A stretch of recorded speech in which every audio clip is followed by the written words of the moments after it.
Type your text and place it at the top of your photo. Convert the text to a shape. Select the Direct Selection tool.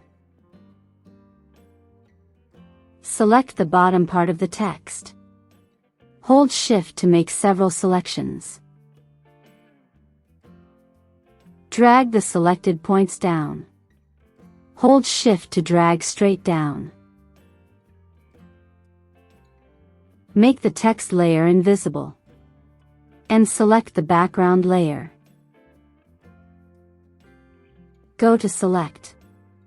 Subject.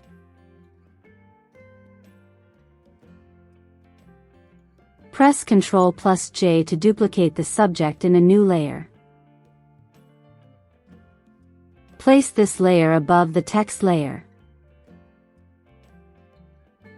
Make the text layer visible again, and select this layer. Press Ctrl+J to duplicate the text layer, and place the copy above the subject layer. Lower the fill of this layer to 0%.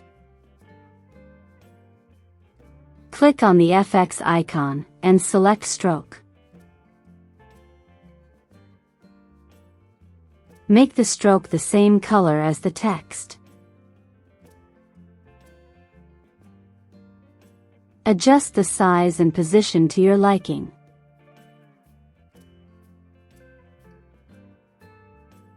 And that's how you create this effect. Check the link in the description for more Photoshop text effects.